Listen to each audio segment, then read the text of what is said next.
Jesus disse em Mateus 24:6 que nos últimos dias haveria guerras e notícias de guerras.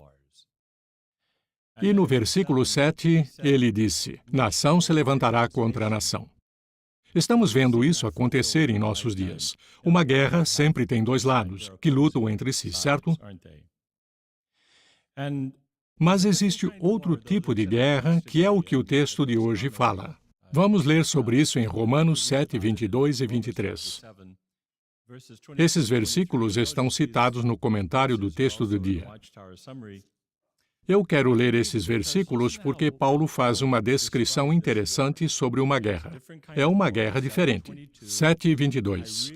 Eu realmente tenho prazer na lei de Deus segundo o homem que sou no íntimo, mas vejo em meu corpo outra lei guerreando contra a lei da minha mente e me levando cativo à lei do pecado que está no meu corpo. Ele descreve uma guerra aqui. Agora vamos para Gálatas, capítulo 5. Paulo fala aqui da mesma guerra, mas de um jeito diferente. Gálatas 5:17. 5:17 diz: pois a carne é contra o espírito no seu desejo, e o espírito contra a carne. Eles se opõem um ao outro, de modo que vocês não fazem as coisas que querem fazer. Aí estão os dois lados. Um deles é a carne. O que é essa carne? Somos nós, pessoas imperfeitas. Nós herdamos isso de Adão.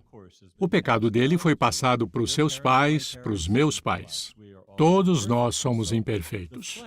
Então a carne é a nossa condição imperfeita. O que é o outro lado? Bem, vejam o que diz o versículo 17. A carne é contra o espírito no seu desejo. O Espírito Santo de Deus é uma força a favor da justiça. A carne pecaminosa está lutando o tempo todo contra a influência positiva que o Espírito Santo de Deus tem sobre o homem espiritual. E ela sempre nos pressiona para praticarmos as suas obras ou os desejos da carne. Mas o que é isso? Paulo diz em Gálatas 5:19. As obras da carne são claramente vistas.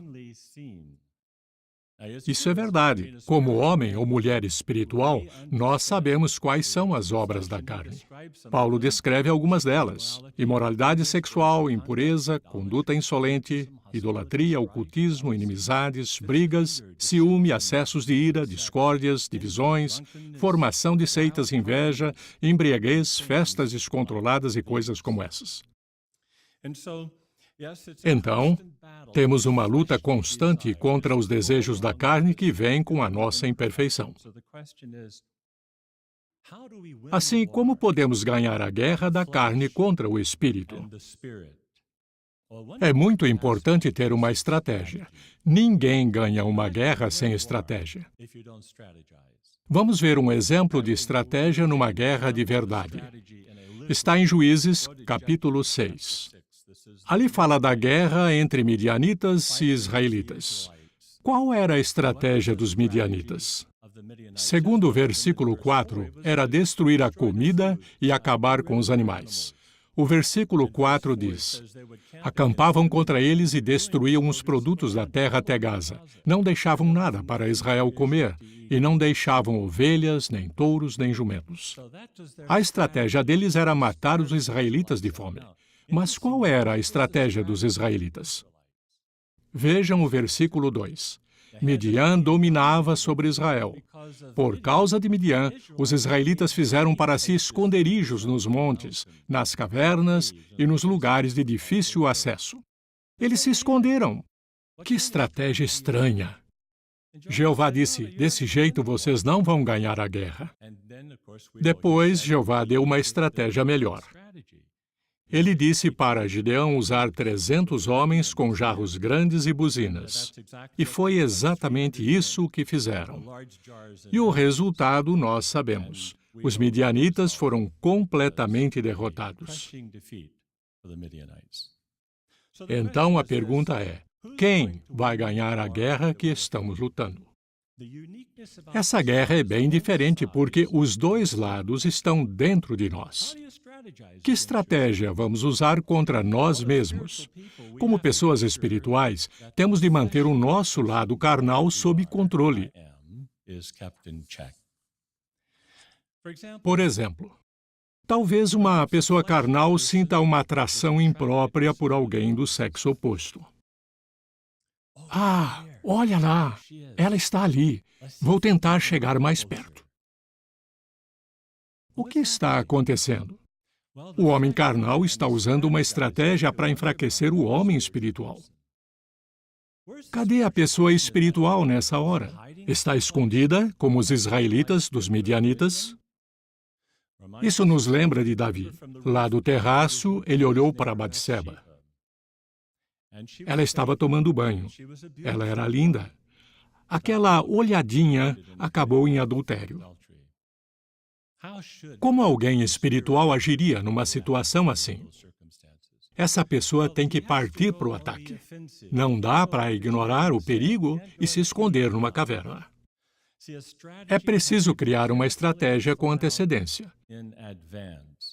Veja o que a Bíblia fala sobre José. Esse homem espiritual foi tentado pela esposa de Potifar, mas dominou o homem carnal na hora e disse: como eu poderia cometer essa grande maldade e realmente pecar contra Deus? Então, assim como José, temos de manter forte a pessoa espiritual que somos e ficar alertas aos desejos da carne.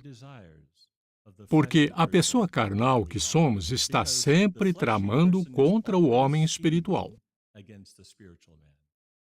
Vamos agora voltar a Romanos, capítulo 6, versículos 12 e 13, pois ali Paulo fala mais sobre esse assunto e sobre as armas que precisamos.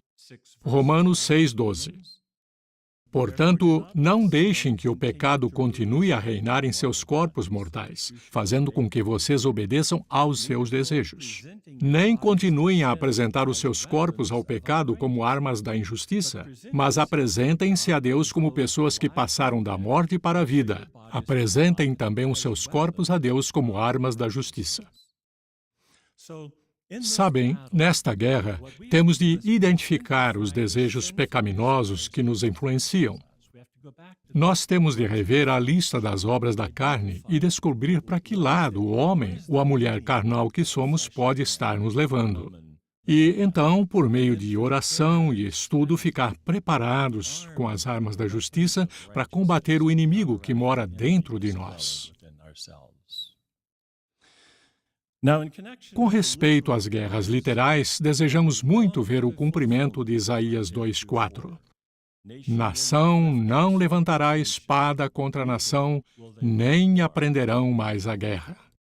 E, com relação à nossa guerra interna, aguardamos ansiosamente o tempo em que todos nós seremos perfeitos.